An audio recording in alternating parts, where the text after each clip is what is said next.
Capitalista. Ahí en la presidenta, ya. En la primera fila, ¿eh?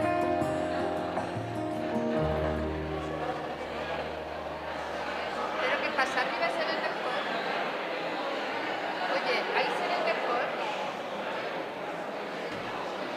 Ahí se ve mejor. Está a mi lado, están aquí.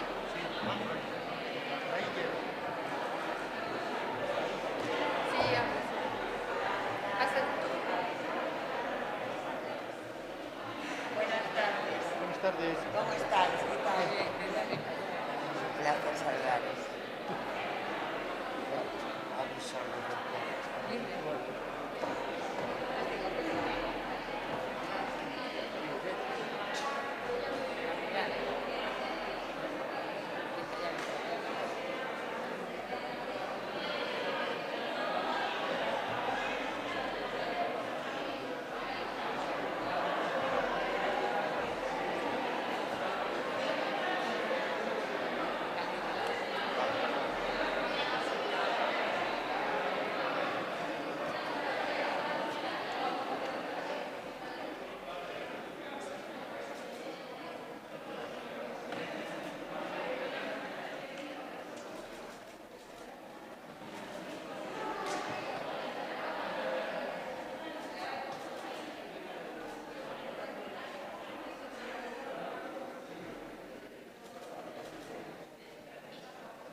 Boa tarde.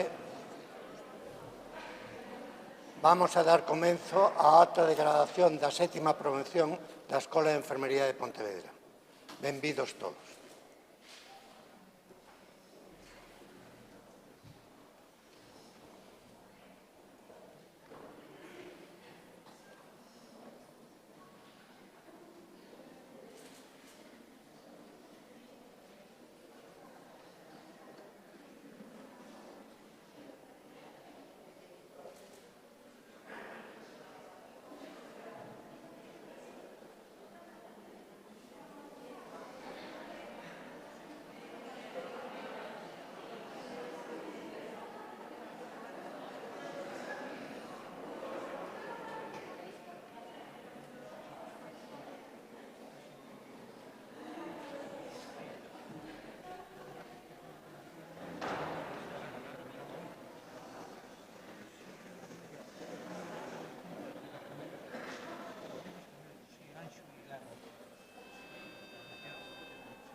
Ten a palabra a presidenta da Diputación. Hola, boa tarde a todas e a todos. Sempre que facemos este acto de graduación, eu síntome particularmente orgullosa e feliz, e creedeo de verdade, porque sempre fun moi consciente de que a formación, de que a educación era o escalón que permite que todas as persoas seamos iguais e poidamos facer aquelo que desexamos e, polo tanto, cumprir os nosos sonos. E como non sempre foi así, como durante moito tempo a xente podía estudar se a súa familia tiña capacidade de poder pagar os estudos, e non fai moito tempo, eu o coñezo moi ben porque o vivín en primeira persoa.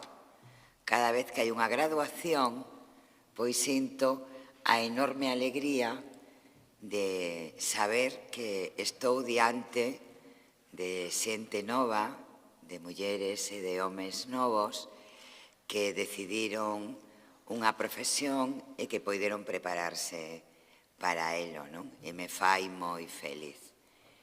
Pero hoxe moito máis, porque estamos nun acto que tivemos que pospoñer, porque houbo unha pandemia global terrible que puso a toda a humanidade frente a unha das crises sanitarias máis duras que coñecemos as últimas xeracións.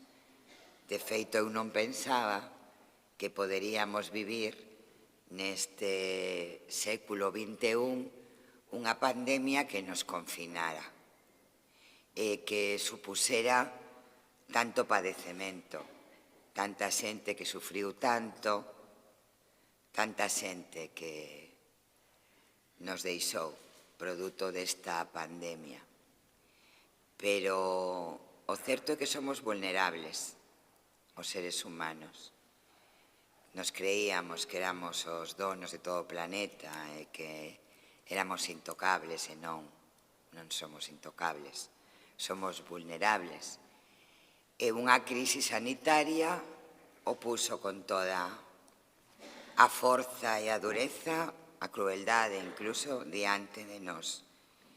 Eu creo que temos que aprender desta pandemia global, de que todas e todos nos necesitamos e de que as crisis afectan a todas as persoas. Teñan o que teñan, sexan o que sexan, vivan donde vivan. E eu creo que esa é unha aprendizaxe que ten moito que ver coa profesión que elexichedes, que é a de cuidar. Nesta pandemia descubrimos que os cuidados son o centro da vida e que non é a posición económica que teñas, nin os éxitos, nin o poder que poidas alcanzar o que define a boa vida, sino que teñamos a posibilidade de cuidarnos. E iso creo que é un aprendizaxe que, dende logo, eu, que seguramente non era consciente tampouco, o poño no centro de todo. Os cuidados, os afectos, as relacións humanas. E se hai unha profesións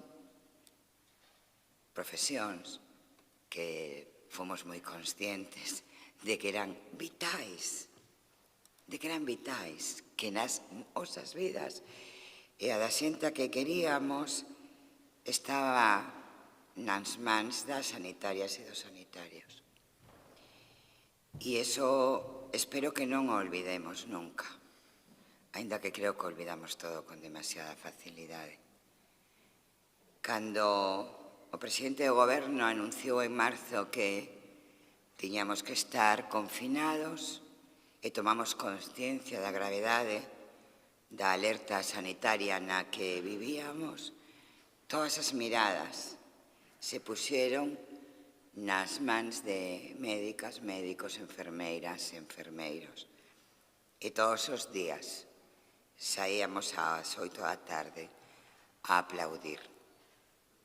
E eu aínda me emociono, porque coñezo a moitos médicos, médicas, enfermeiros e enfermeiras que estaban a dar todo de sí, preocupados e preocupadas, con medo, claro que sí, porque estaban poñendo en perigo a súa saúde.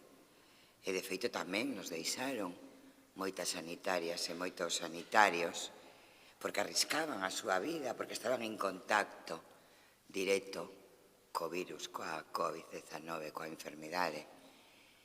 E traballaban horas e horas e horas e horas. Eu os veía, non? E decía, carai, hai que ter moita vocación, Hai que ter moita vocación para poñer en perigo a propia vida, para salvar a dos demais. E a mí me parece que iso é algo que non deberíamos olvidar nunca. Por eso, comecei así, dicindo que esta non é calqueira acto de graduación, que todos son moi importantes, moi importantes. Este seguramente é o máis importante que imos a vivir aquí. E virán outros e serán moi relevantes para cada unha das graduadas, dos graduados, para as familias, para as amigas, os amigos, para todas e todos nós, o profesorado da escola, para o director, para o vicerreitor, para o padriño, para os padriños e madriñas que virán logo, pero é que esta é especial, porque é a graduación de a 7ª promoción que non poido ser cando lle tocaba ser. E, ademais, porque todas e todos vos non tovechedes ese tempo de aprendizaxe práctico que precisamos todos. Eu estudiei 2 carreiras, Magisterio e logo Dereito Económico. E, claro, eu creíame a máis lista do mundo porque era nova e cando é un novo cree que vai a cambiar o mundo e que non hai ninguén tan capaz de cambiar todo. Eu tamén o creía. Hasta que cheguei a unha clase e me atopei con uns nenos que cando cheguei por ali estaban por riba das mesas. Eu decía, como os vai iso agora? Porque eu eso non aprendera, non? Eu aprendera pedagogía, aprendera didáctica, pero cando os nenos se suben á mesa, como os baixas, eso non o explicara a ninguén. E tiven que aprender de outras mestras, de outros mestres, coa experiencia. E vos nin siquera tivechedes esa posibilidade, non? De comenzar a traballar vosa vida laboral e aprender a práctica, que é fundamental, e da experiencia que nos trasladan outras e outros que levan moito tempo exercendo a profesión de enfermería, non? Tivechedes que enfrentarvos a unha pandemia traballando e, ademais, unha pandemia que non coñecíamos moi ben como tratar, con que medicamentos, con que material, non había vacinas, e, polo tanto, sodes unha promoción que vai a ser sempre moi especial. E vos queremos dar as gracias, eu vos quero dar as gracias. E dicirlle ás vosas nais, aos vosos pais, familias, que seguramente que o pasaron moi mal e que seguramente estarán orgullosísimas e orgullosísimos de todas e de todos vos. E, claro, todo isto que é moi lírico, é verdade, pero é moi lírico, non pode ocultar outra realidade. Cando a sociedade precisou de enfermeiras e de enfermeiros, pois houbo contratos, porque eran precisos e necesarios e necesarias. E o que non pode acontecer agora é que non haxan contratos dignos, con salarios dignos, e que sexan traballos que non sexan precarios e por moi cortos plazos de tempo. A min pareceme intolerable que neste momento estén chamando a enfermeiras e enfermeiros formados nesta extraordinaria e prestixiosa Escola de Enfermería de Pontevedra, de outros lugares do Estado, de Europa, do mundo, e que aquí non atopades un traballo e un contrato. Me parece que non se pode permitir. E, polo tanto, tamén eu quero reivindicar. Precisamos unha sanidade de calidade, con medios suficientes, con persoal preparado, que poida realizar o seu traballo con todas as garantías e con todos os dereitos. Polo tanto, eu fago esta reclamación pública. Sería intolerable. Seríamos unha sociedade que non merece a pena. Si cando estábamos coa auga ao cuello, os chamamos e ali estivéchedes, e agora que estamos saindo da pandemia, aínda que o virus siga aquí, temos que ter moito sentidiño común, pois non tedes oportunidades aquí. Me parecería intolerable que tiverades que marchar. Así que xunto ao agradecemento, xunto ao recoñecemento, xunto a unhas grazas que me encantaría que estuveran aquí, unhas gracias enormes colocadas, porque son as que merecedes, tamén a miña reivindicación como presidenta da Deputación de que temos que tomar decisións xa, porque os precisamos na sanidade. Os precisamos na sanidade de forma inmediata. Os vosos nomes, pois, quedarán para sempre, non teñades dúbida, Moita xente vos recordará. Eu remato con unha cuestión que cada vez que a penso, pois, me estremezo, non? Eu teño unha amiga, moi amiga, unha das miñas mellores amigas. Súa nai contaxiouse de COVID. A tiveron que ingresar no Álvaro Cunqueiro. Estuvo na UCI e aos poucos días de ingresar faleceu. A dor máis grande da miña amiga foi non poder despedirse a súa nai, non poderlle dar a man, o último bico, o último sonriso, a última acaricia, non? E ela me contaba que aínda chora pensando en eso, pero que soubo que había unha enfermeira que si lle deu a man, si lle deu o último bico, si lle deu o último sonriso e si lle deu a última caricia. E a min eso me parece que é tan potente, é tan maravilloso, non? Que non hai calificativos. De verdade, crédeo, tedes a mellor profesión do mundo, porque é a que coida, a que salva, a que cando nos sentimos impotentes ante a enfermedade, nos cuida, nos cura. E se non, está ao noso lado, non? Para que a despedida sexa unha despedida chea de afecto, non? E de amor, que os seres humanos necesitamos afecto e amor. Así que, claro, se pode ter unha profesión mellor.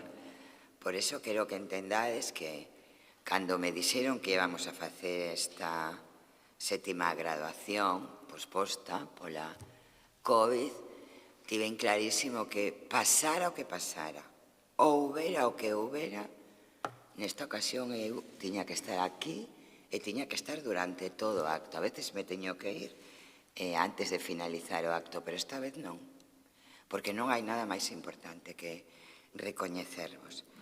Así que, estimado vicerreitor do campus de Pontevedra, querido Jorge Soto, presidenta do Padroado da Escola de Enfermería, compañeira de Deputación e amiga, querida Noemí, querido director da escola, queridísimo director da escola, Miguel Ángel Piñón, padriño da 7ª promoción, Felipe Fernández. Isto é increíble, ser padriño desta promoción. Vamos, eu o levaría como un gran premio desta promoción, desta en particular. Alumnas e alumnos, graduadas, graduados, familiares, amigas e amigos. Este día é moi importante para a presidenta da Deputación, para o Goberno da Deputación, para a provincia de Pontevedra, sabede que non podemos sentirnos máis orgullosas e máis orgullosos de que nos sentimos de todas e de todos, de cada unha e de cada un de vos. Que orgullo ter a xente moza así. Hai futuro, sin ninguna dúbida. Grazas.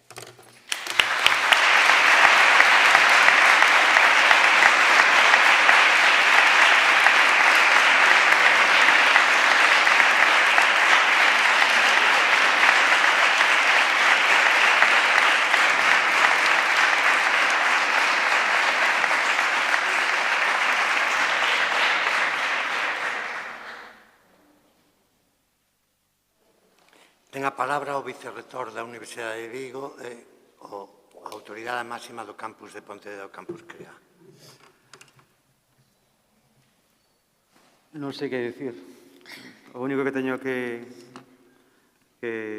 dicir é que comparto absolutamente o que tes dito. Pareceme palabras moi sabias, non? Por riba de todo está o cariño, a xente, as persoas, a capacidade que teños para acompañarnos, non? Para sair, non?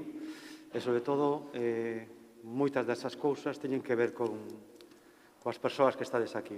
Xa, entregade unha parte da vosa vida aos demais, penso que non pode haber maior hazaña persoal, non? Que esa entrega. Non? Por iso, eu tamén non faltaría por nada do mundo un día como hoxe. Non? É un día para recordar, é un día fermoso. Señora Presidenta da Deputación de Pontevedra, señora Presidenta do Padroado, director da Escola de Enfermería, ben querido padriño, estimados profesores e profesoras, graduados e graduadas, familiares que estades aí, amigos e amigas. Constitúe unha honra e un motivo de profunda alegría toparme hoxe aquí en representación da Universidade de Vigo en Pontevedra. Quixera comenzar lembrando de todas as persoas que xa non están entre nós e que nos, de alguna forma, recordamos con agarimo agora e sempre. Pasaron moitas cousas, tanto persoais como profesionais, pero teño claro que son estes momentos os que nos definen, onde todos e todas intentamos dar o mellor de nós mesmas. Todo é aprendizaxe.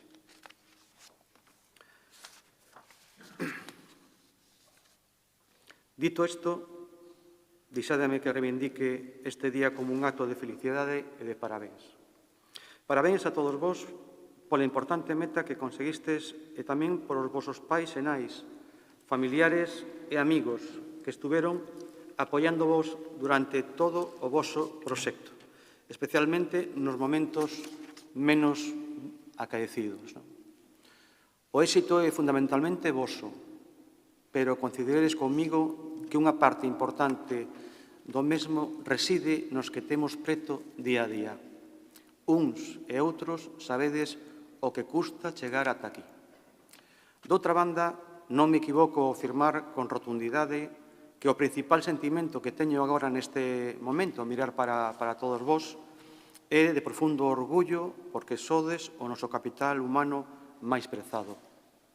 Non esquezades nunca que formades parte da nosa universidade, alá onde exerzades, e a vosa profesión e o voso futuro vos leve.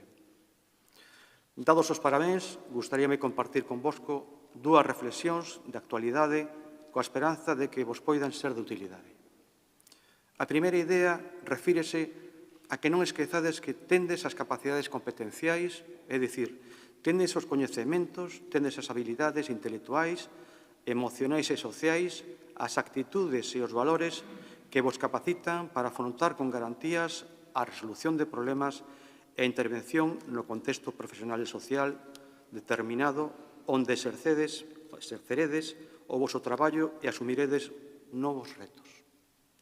Falo tamén da creatividade, da ilusión polo traballo ben feito, do esforzo grupal que fai que as ideas circulen cara aos feitos. Decía a nosa María Victoria Moreno que as persoas estamos feitas para levar adiante os proxectos máis fermosos. Esta reflexión tan atinada sérveme para falar da segunda das ideas que quero compartir hoxe. Falo da necesidade de que perdades o medo a fracasar. Ou, dito de outra maneira, que perdades o mesmo medo e que valoredes o importantísimo valor formativo que o fracaso ten no desenvolvemento persoal e profesional de cada un de vos. Xa o decía Marie Curie, na vida non hai nada que temer, só hai que comprender. Temos dereito a equivocarnos e sempre a aprender diso. Necesitamos abandonar as paisaxes coñecidas e atopar novos sendeiros, novas rutas que nos acheguen o que sempre quisimos ser. Decía Pessoa que chega un momento en que é necesario abandonar as roupas usadas que xa teñen a forma do noso corpo e esquecer os camiños que nos levan sempre aos mesmos lugares. E, se non osamos emprendela, quedaremos para sempre ao marxe de nós mesmos. Andade o camiño, ben querido alumnado, porque somos tempo, e ese tempo o combinamos con emoción e con cariño, achegarémonos a unha vida plena. En todo caso, somos exitosas na medida que saibamos vivir de acordo aos principios de respeto, de igualdade, de responsabilidade, de compromiso, pero tamén de tolerancia, de humildade, de gratitude e honestidade. Na medida en que nos comprometamos con nós mesmas para construir unha sociedade mellor para todos e todas, para a ciudadanía coa que compartimos un futuro común. Recordade, o éxito chega con esforzo, con ilusión, con intelixencia. Pode tardar máis ou menos, dependendo ás veces de factores non sempre obxectivos, pero chega. A mellor maneira de predicir o futuro é crealo. En esa idea temos moito, todos, que dicir. Finalizo facendo miñas as palabras de Albert Camus, cando escribía: nas profundidades do inverno finalmente aprendín que no meu interior habitaba un verán invencible. Ser invencibles, ben querido alumnado, crede en vos. Sodes a nosa forza e garantía dun futuro máis decente, máis humano. Nada máis. Parabéns, moitas grazas e gozade de vos o día que ben o merecedes.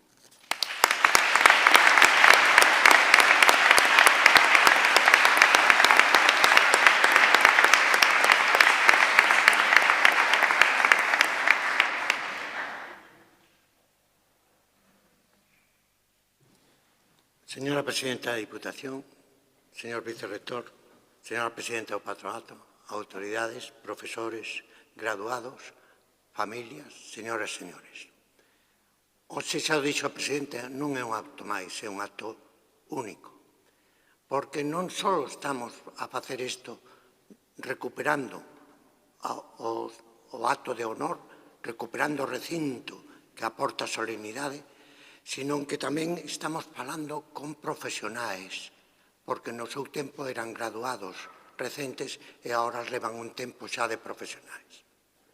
As miñas verbas nestes actos sempre son en torno a reivindicar algunha das cousas que temos que conseguir para a enfermería ou poñer énfasis nos cuidados e na entrega como valores humanos de solidaridade que van a acompañar os conocimentos.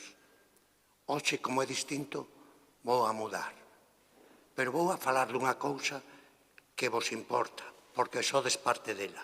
Vou a falar da historia. E vou a centrar a historia e comenzala na Edade Media. Non teñades medo, os séculos nas miñas versas van a pasar moito máis rápido que no tempo real. Pero é realmente na Edade Media que vai desde que acabou o Imperio Romano do 1476 hasta o descubrimento de América en 1492, cando comeza a historia. Vaise referir a unha pequena, fermosa cidade costeira do noroeste de España, que aúna, sin dúbida, cultura, historia e un ambiente acolledor. Terra de meigas e leendas, identifícase como a capital das Rías Baixas. Rúas empedradas, prazas, igrexas, casas señoriales antiguas rememoran o esplendor do tempo pasado e aportanos hoxe unha cidade peonil que convida a pasear e a gozar da visión dos recunchos que vemos singulares. Pontevedra, no século XV e XVI era a cidade máis importante de Galicia. Contaba ao redor de 5.000 habitantes e tiña un porto que era o máis importante da costa do Atlántico de España e un dos máis importantes de Europa. Tiña o comercio de produtos agrícolas e de peixes aado, sobre todo, para Portugal e para outros países.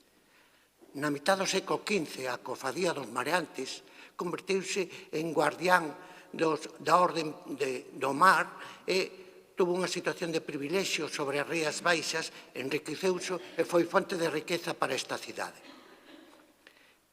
Nesta cidade houve necesidade de facer unha nova oligarquía que surxiu como mestura dos mercaderes enriquecidos e da guía que había.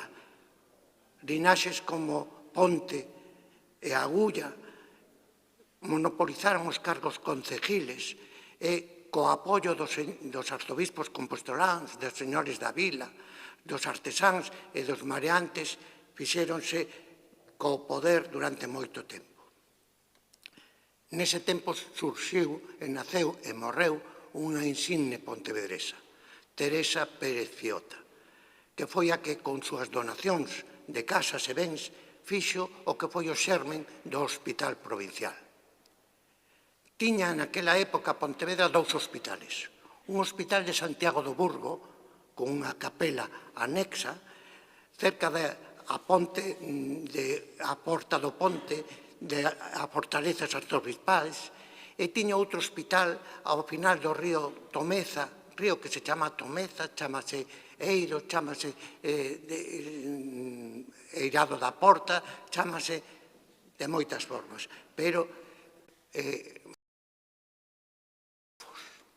e había aí un hospital de leprosos, porque gafos significa leprosos, con unha capela tamén que era a capela de Nostra Señora do Camiño, dedicada máis aos peregrinos que iban a Santiago. Por lo tanto, este hospital era o século XIII, había dous hospitais, pero Teresa Pérez Fiota deixou no seu testamento o legado para facer un novo hospital. Vivía na Rúa da Corredoira, hoxe Rúa das Ánimas, cerca dunha praza central onde se atopaba a ferretería de Saturnino Varela, despois a Sociedade Mercantil, despois unha banca, agora no baixo un Burger King, fruto da civilización e do que vamos camiñando. En todo caso, legou moitas casas e aí foi onde se construiu o hospital. E deixou como primeira administradora do hospital e usufrutuaria de todos os bens a súa irmán e ao prelado de San Ciprián de Aldán, Marcos Fernández, hasta que morrese. Decía ela que facía o hospital que iba a necesitar tres condicións, a impoñer tres condicións. Unha, que os homes e as mulleres que se acolleran foran limpos. Dous, que non se embriagasen. Tres, que non foran pendenceiros e non faceran barullo. E se facían isto, iban a ser exportados a outros hospitais. Bueno, despois de deixar morta a súa irmán, este prelado que era coadministrador, deuse a administración aos irmáns da cofradía dos mareantes, que se chamou Cofradía dos Corpus Santo de Deus, máis tarde Corpus Christi. Durante un tempo non foron moi bons administradores. Desviaban riquezas e cartos para outros fins, e isto está documentado e puxo en tela de xuicio a administración dese hospital. Por iso, cambiouse e mudouse e fíxose xa estamos en 1572, despois de que o Papa Pío V fundara e aprobara aos Irmáns de Deus, viñeron os Irmáns de Deus que estaban en Ferrol e viñeron ao Hospital de Pontevedra e fixéronse cargo do hospital. Tiñan a obriga de cumprir coas obrigas religiosas e buscar os cartos para coidar aos enfermos. E tiñan unha prioridade. Xa entonces establecíanse prioridades. Primeiro, os homes e mulleres de Pontevedra. Despois, os do seu entorno e, por último, os peregrinos que iban ou volvían de Santiago. E así camiñou, pero non deixa de ser sorprendente. Antes facía referencia a Presidenta aos tempos difíciles que vivimos coa pandemia. Fixaros, nese hospital, en 1702, na tristemente célebre batalla a ría de Vigo, dos franceses e os españoles contra os ingleses e daneses, que nos ganaron, evacuaron a 250 feridos e queimados da batalla para o hospital, e tuvo capacidade de atendelos. E eso sorprende naquelos tempos, e atendeu a todos esos feridos. Despois, pasando tempos difíciles, chegamos á desamortización de Mendizábal en 1836, onde os bens da Iglesia e dos conventos tiñan que se dedicar principalmente a amortizar a deuda, e pasouse o hospital á beneficencia provincial, retornou ao Concello pouco despois e xa empezaba a haber uns deterioros importantes. Deterioros importantes que fixeron que o Concello buscara a forma de edificar outro hospital noutro sitio. As dificultades, as de hoxe tamén, económicas. A Diputación, naquel entonces, arrimou 100.000 pesetas. Casi era o 50% do que valía a construción do hospital. O custe total do hospital era de 211.777 pesetas. Pouco máis de 1.400 euros. E fixose o hospital. Hubo que vender o antigo hospital que se estaba a deteriorar e vendeuse en 14.668 pesetas, menos de 100 euros, pero naqueles tempos. E comprou uno Saturnino Varela. Cando se estaba a rematar o hospital, empezaron a demoler o anterior e isto creou unha polémica popular importante porque non estaban seguros de que teñamos a capacidade económica para facer o novo. E, ademais, derribouse a capela que era anexa ao hospital. O hospital tenía hospital, capela e cemiterio, e derribouse a capela. O pobo protestou moito, e entonces autorizaron a reconstruíla no mesmo sitio e a capela das ánimas. Salváronse algunhas cousas, algunha campana e algún reloxo está na peregrina, algún retablo tamén. Outra campana está no tellado do Concello e mírase pola parte de atrás co peonil e con a estrutura metálica que a conserva. Hai un retablo feito en granito de forma vasta que se conserva no asilo. É dicir, hai recordos de aqueles tempos. Pero no 1890 derribouse o hospital e empezouse a construir outro. É o 15 de diciembre de 1997 cando se inaugura o Hospital Provincial. 89 enfermos ingresados no antigo pasaron ao Hospital Provincial. O Hospital Provincial que seguiu dependendo do Axuntamento, do Concello, hasta 1928 que pasou á Diputación. E a Diputación mantuvo, sostuvo, renovouno hasta 1996 en que pasou a integrarse no Insalud e fixose o complexo sanitario que hoxe conocemos. Para pasar daquel hospital antigo a este novo, nombrouse directora Ángel Cobián Areal, prestixioso médico non só de Pontevedra, sino a nivel nacional. Formouse en Francia, en Alemania tiña bastantes relacións e trouxo suero dos laboratorios de Koch e Pasteur para tratar as pandemias que entonces eran frecuentes. Cobián Areal fixo o hospital, fixo o reglamento e deixou o hospital e apoiouse en 3 monxas, un capellán e un administrador e outros profesionales.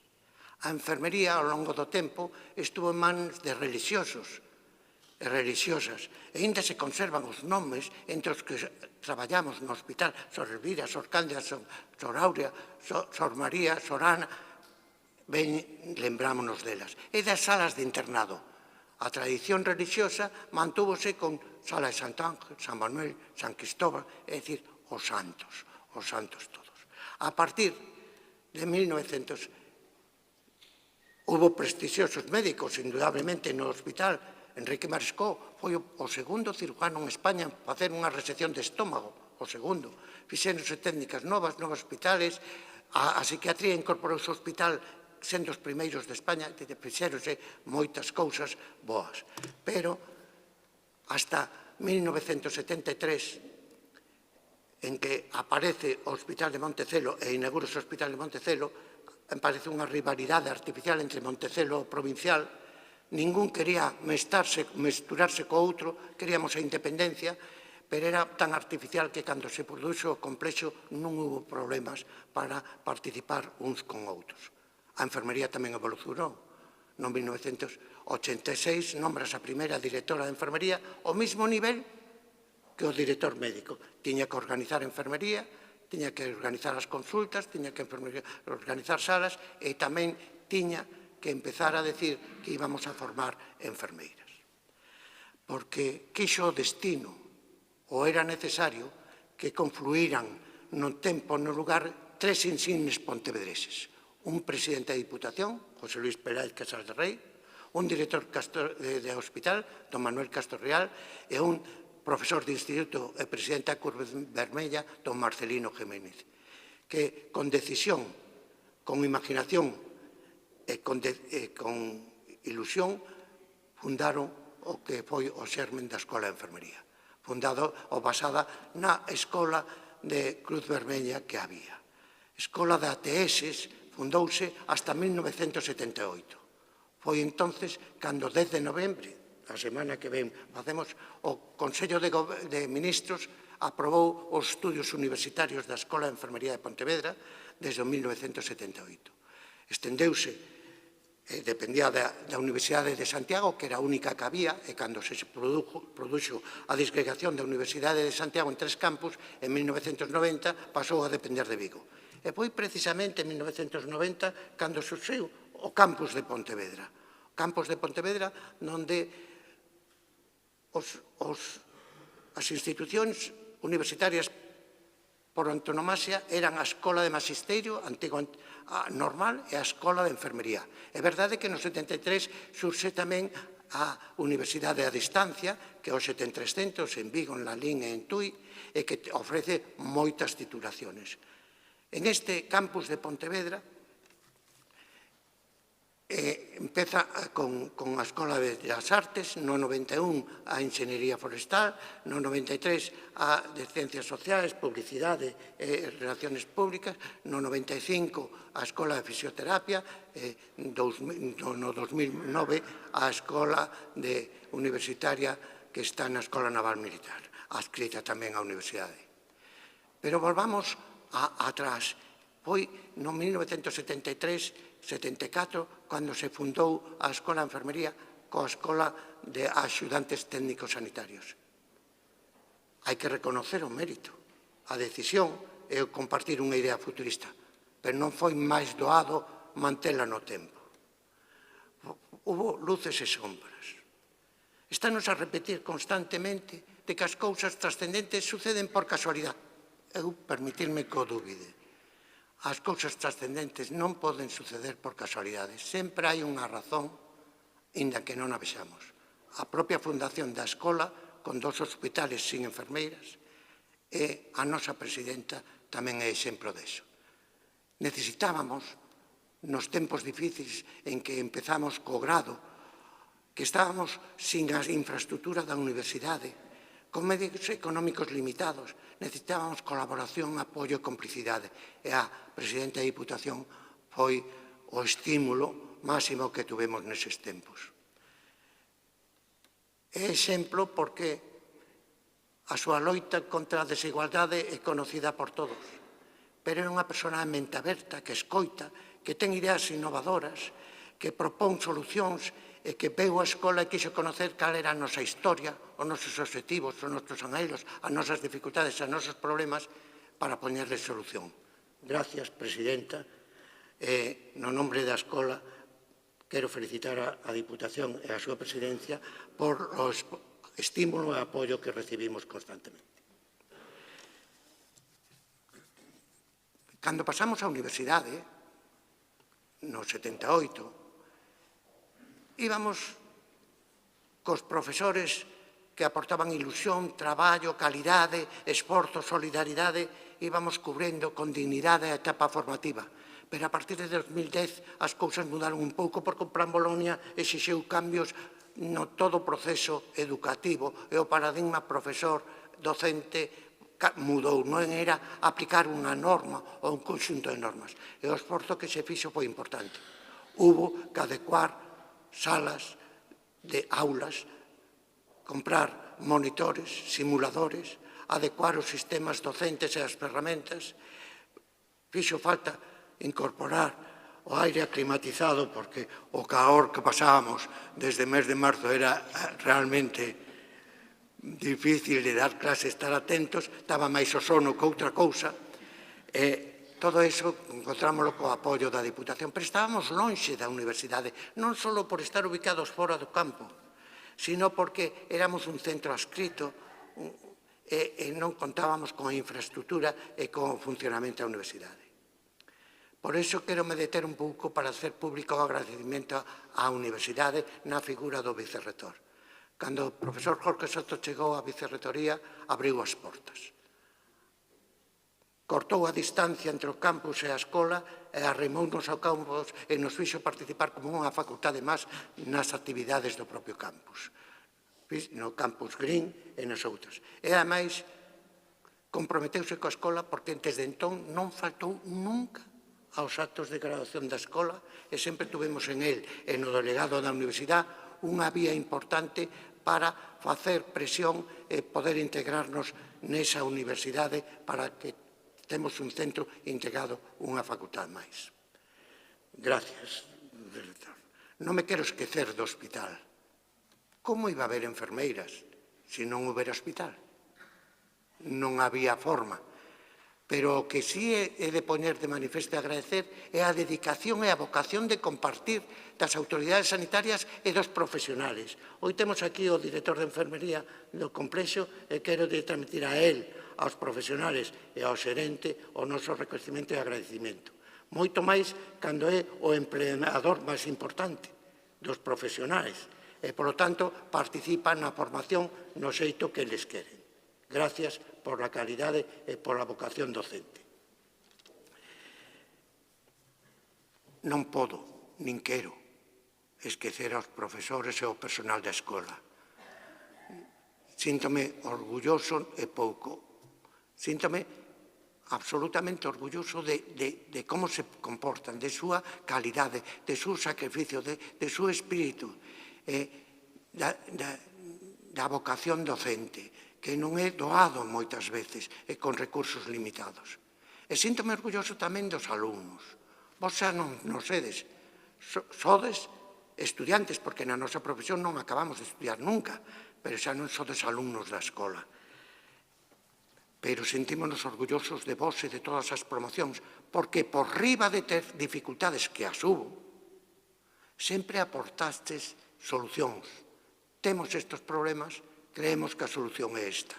Iso é escola. O obxectivo da escola é a formación, sodes vos. Por iso estamos sumamente orgullosos de vos con vosa participación. Os parabéns que merecedes van acompañados dun aspecto egoísta, porque estamos certos de que vamos estar atendidos por profesionales que teñen uns valores culturales, educativos e formativos altísimos. Estamos seguros, por tanto. Pero creo que nestes intres é un tempo apropiado para mirar para atrás e valorar a inversión vital que se fixo cos estudios de enfermería, pero tamén mudar a pregunta que se facía hasta ahora de que pode facer a escola de enfermería por nós, por outra que sexa que podemos facer nós por a escola de enfermería e por a profesión. Parabéns, parabéns, sentímonos orgullosos de vos e esperamos contar con vos nas actividades docentes, como cotutores de traballos de fin de grado e nas outras actividades da escola. Gracias e nada máis.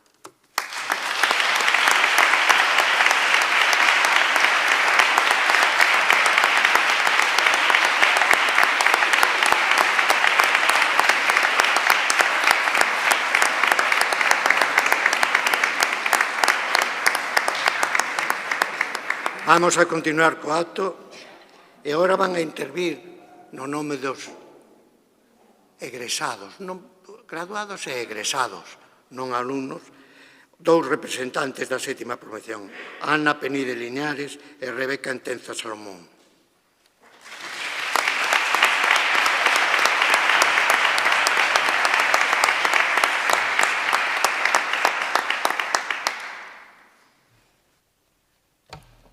Buenas tardes, distinguidas autoridades, profesores, familiares y compañeros.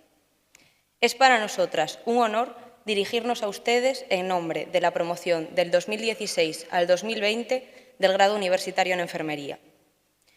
Si este discurso hubiese sido pronunciado cuando era su momento, ahora mismo estaríamos hablando de cómo finalizamos una etapa preciosa para empezar otra y salir al mundo laboral, de cómo estamos nerviosos, porque por fin vamos a poder poner todos nuestros conocimientos en práctica y demostrar lo que valemos, y de cómo estos 4 años de esfuerzo nos han cambiado como personas y nos han convertido en profesionales.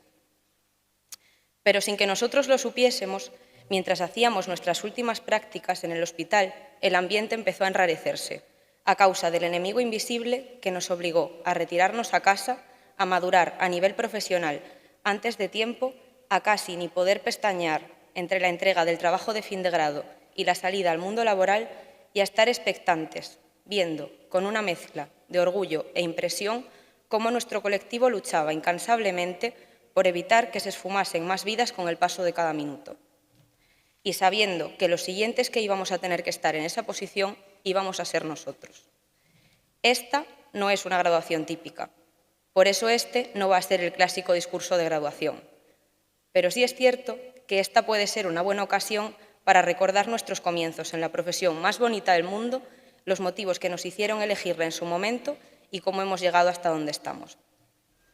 Los comienzos siempre causan incertidumbre y nosotros llegamos a la universidad con 2 cosas, mucha vocación y mucho miedo. Pero estudiar los huesos y hacer un par de casos de psicología no parecía el fin del mundo. Inocentes de nosotros ese primer cuatrimestre. El fin del mundo se encontraba en el pasillo donde esperábamos para entrar a que nos hiciesen los exámenes prácticos Maite y Paz. A ellas les debemos el saber, desde mucho antes del COVID, que lavarse o no las manos te podía salir muy caro, a precio de suspenso más concretamente. En segundo, volvimos del verano con motivación, porque aunque primero no había sido un camino de rosas, tampoco había estado tan mal, y era ese el año en que llegaba por fin el momento que deseábamos con tantas ganas. Pisar un hospital y trabajar con pacientes. Llegar a nuestras plantas resplandecientes, con nuestros pijamas nuevos, bolivic de 4 colores en mano y listos para que todo fuese fascinante. Ir a hacer las leucemias, una aventura. Que te prestasen la plantilla del cambio para apuntar las tensiones, toda una responsabilidad. Tu primera analítica, ya tenías tema de conversación para todo el día. Entre prácticas y clase nos fuimos dando cuenta de que compatibilizar lo que nosotros creíamos que era trabajar con estudiar no iba a ser tan fácil, sobre todo si a mayores pretendías no perderte ni una sola fiesta y aprobar comunitaria 2 a la primera, cosa que solo unos pocos valientes lograron. Pero siempre estaba tercero de carrera para remontar. Y de repente te encuentras con que un día estás en una UCI, otro día estás en un quirófano, otro día estás luchando por aprender a vestir y desvestir bebés sin desnucarlos. Otro, insuflándole aire a un maniquí, mientras Felipe te grita que como sigas soplando así de flojo, se te muere.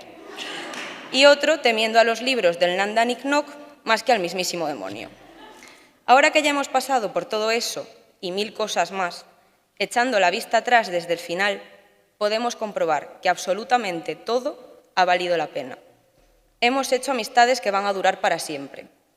Hemos visto cómo el compañerismo pesaba más que cualquier otra cosa, porque a la hora de enfrentarnos a las pruebas más duras, siempre que hubiese alguien de clase, sabíamos que íbamos a tener quien nos echase una mano. Lo hemos pasado mal, porque trabajar cerca de la enfermedad no es fácil y a veces separar el trabajo de lo que te mueve por dentro es complicado, pero lo hemos conseguido. Hemos conseguido acabar la carrera, hemos conseguido ser la enfermera o enfermero que llevábamos dentro. Y aunque parezca que terminar la carrera sea el principio de un camino muy largo, quizás deberíamos recordar que nuestro yo de 18 años, recién llegado a la universidad, lo que más quería en el mundo era ser lo que somos ahora. Rosie Williams dijo que ser enfermera significa hacer lo que nadie más hará de la forma que nadie más puede hacerlo y, a pesar de todo, seguir adelante. Así que hoy va por nosotros, por la enfermería y por haber seguido adelante contra viento y marea para poder llegar hasta donde estamos.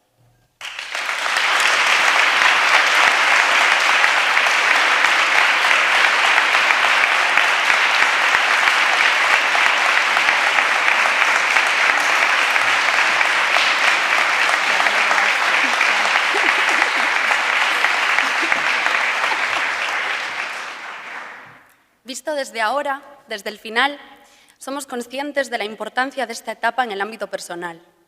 Nos ha hecho madurar y nos ha hecho crecer como los profesionales que hoy en día somos, además de ayudarnos a mantener y comprender esa vocación con la que llegamos a la Escuela de Enfermería hace ya unos años, sin saber muy bien si realmente valdríamos para esto. Compañeras y compañeros, todos y cada uno de nosotros hemos dejado una marca propia.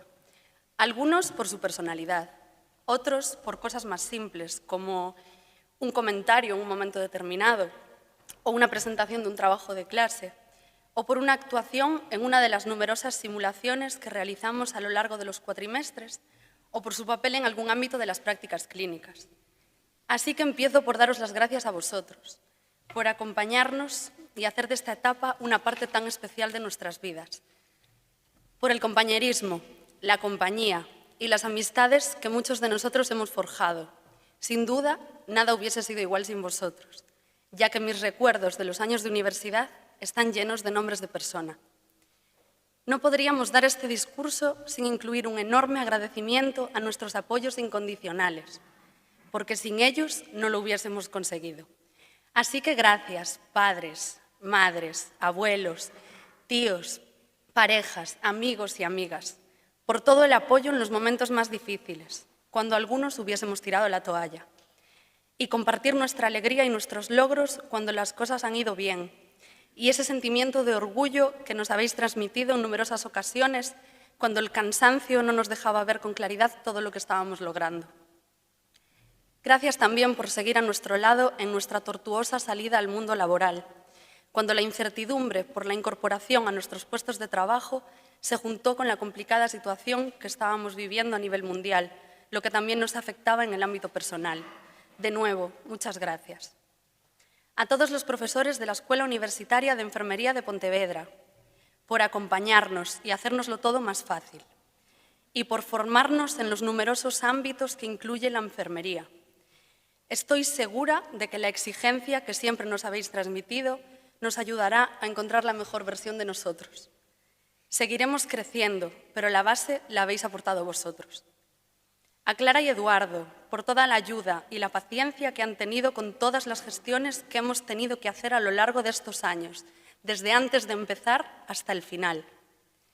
A Carmen y Carlos, por ser a veces nuestros confidentes, por estar pendientes de nosotros, siempre aportar una sonrisa y acompañarnos durante tantas horas. Y por último, me gustaría hacer una mención especial a nuestro padrino, a Felipe, elegido para acompañarnos en este día tan especial por unanimidad. La entrega que demuestras en cada clase, en cada simulacro, nos has hecho recorrer gran parte del hospital corriendo y aún así eres el elegido. Solo alguien a quien le encanta su trabajo puede transmitir y enseñar de una manera tan eficaz y utilizando el humor. Gracias por todo. Nos esperan muchos años de crecimiento y aprendizaje, porque el grado nos ha dado una base importantísima y necesaria para el comienzo de la vida laboral, pero la experiencia nos terminará de formar como los profesionales de esta profesión, la más bonita del mundo.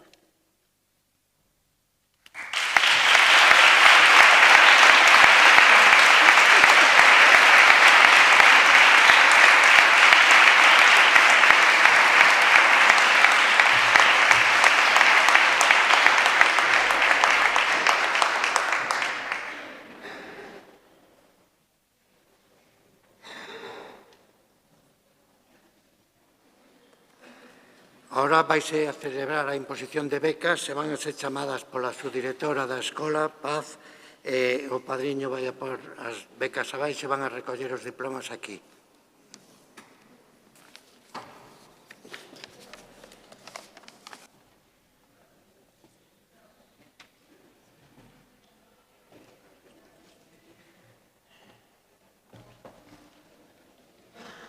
Bueno, pues como subdirectora de la Escuela de Enfermería, hago constar que las personas que voy a llamar a continuación forman parte de la 7ª promoción de graduados y graduadas por la Universidad de Vigo.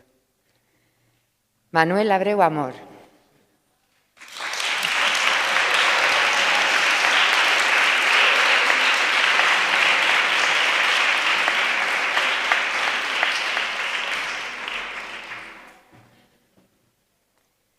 Sara Álvarez Treus.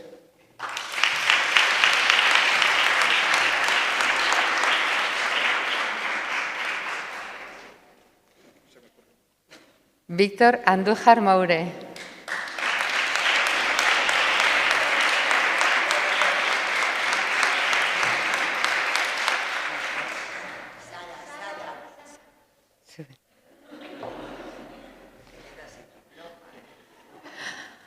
Olaya Blanco Bermúdez.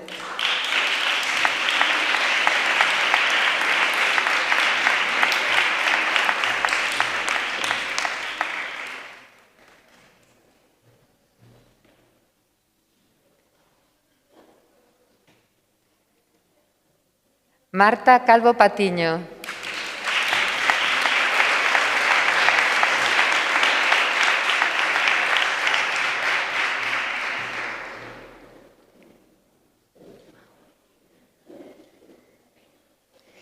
Carolina Casais Barcia.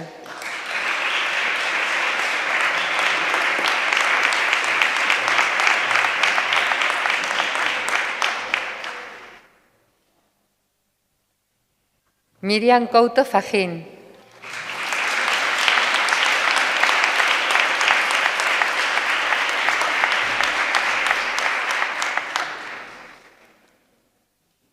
Alejandra da Costa Ferradas.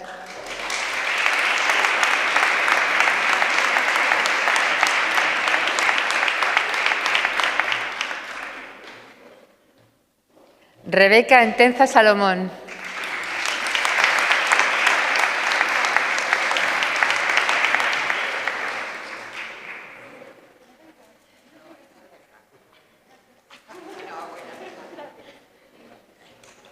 Marta Fernández Álvarez.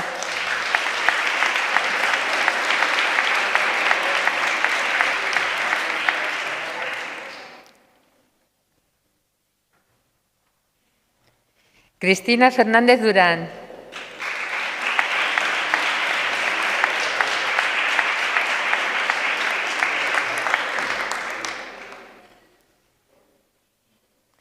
Amanda Fernández López.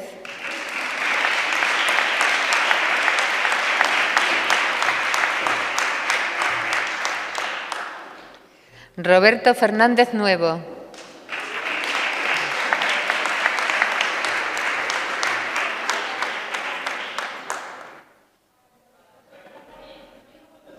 María Ferrer do Porto.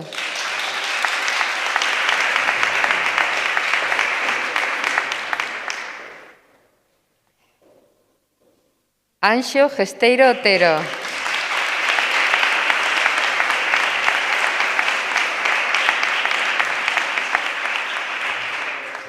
Iago Gesteiro Otero.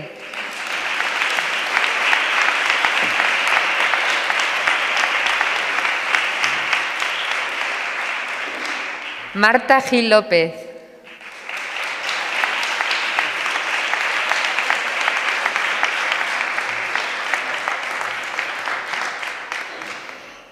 Cristina Gómez Araujo.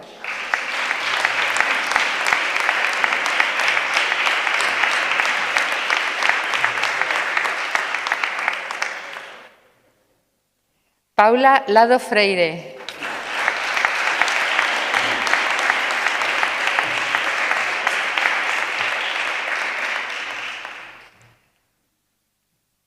María Martínez Pérez.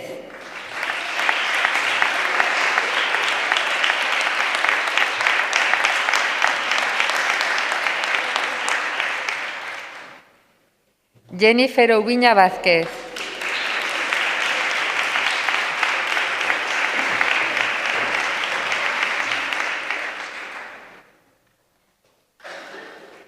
David Pacheco Rodríguez.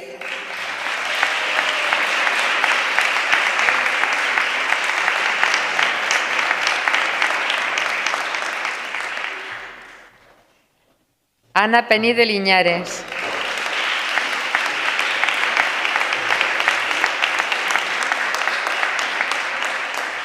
Sara Pereira Marcote.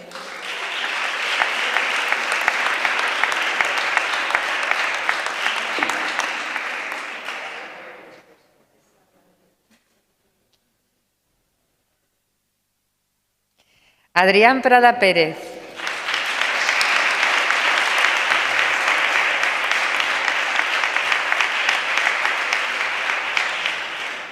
Carla Rosendo Lafuente.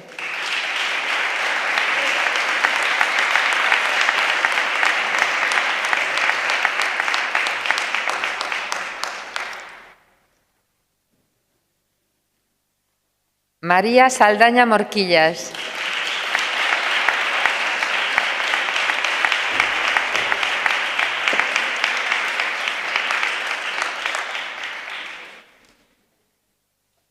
Y María Lorena Sánchez Ron.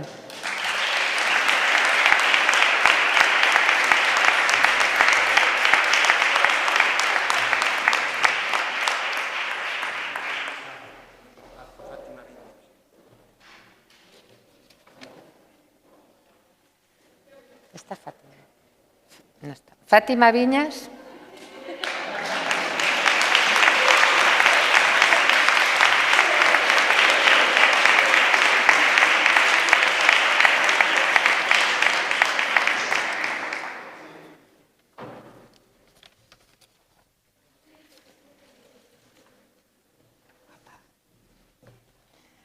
Parabéns. Gracias.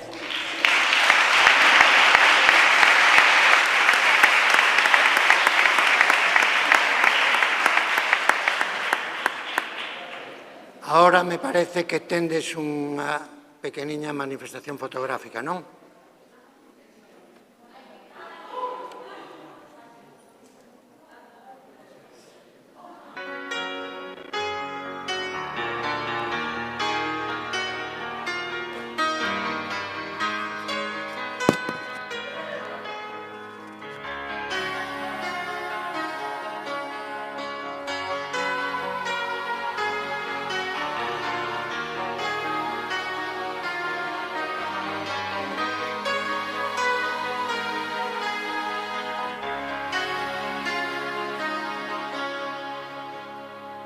I don't want to talk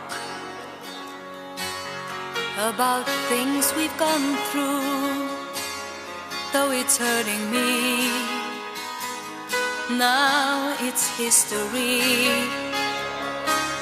I played all my cards, and that's what you've done too. Nothing more to say, no more race to play. The winner takes it all, the loser standing small beside the victory. That's her destiny. I was in your arms, thinking I belonged there. I figured it made sense, building me a fence, building me a home, thinking I'd be strong there, but I was a fool, laying by the rules. The gods make wrong with dice, their minds as cold as ice, and someone way down here loses someone dear. The winner takes it all, the loser has to fall. It's simple and it's plain. Why should I complain? But tell me, does she kiss like I used to kiss you? Does it feel the same when she calls your name. Somewhere deep inside, you must know I miss you. But what can I say? Rules must be obeyed. The judges will decide. The likes of me abide. Spectators of the show always stay alone. The game is on again. A lover or a friend, a big thing or a small, the winner takes it all. I don't wanna talk if it makes you feel sad, and I understand. You've come to shake my hand. I apologize if it makes you feel bad, seeing me so tense, no self-confidence. But you see, the winner takes it all.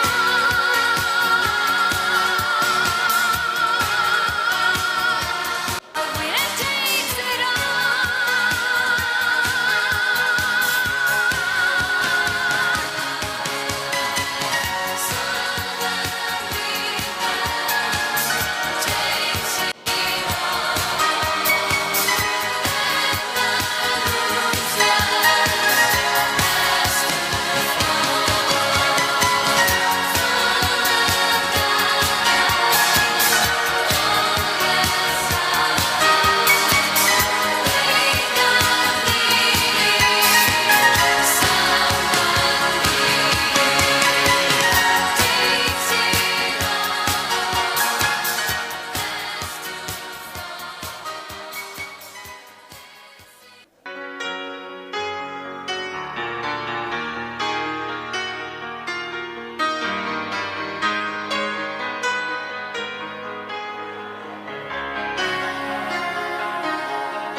I don't wanna talk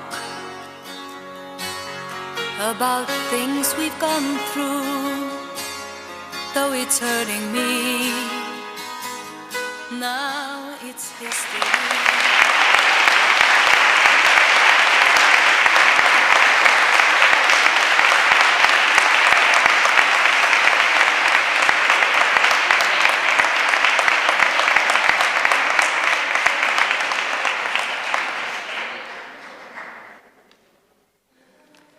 E ahora, con nuestro orgullo e reiteración de felicitacións e parabéns para todos vos, e con nuestro orgullo de ter aquí na mesa a presidenta do Padroado e a asesora Noemí Outede e a asesora Lina Garrido, que tanto nos axudan día a día, todos os días, non só para organizar, sino para resolver. Reiteramos o agradecimento, pómonos en pé e vamos a escoitar o Gaudeamus Igitur.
aproximaron aos Ángeles bastante, damos por cerrado e clausurado o acto de graduación da 7ª promoción.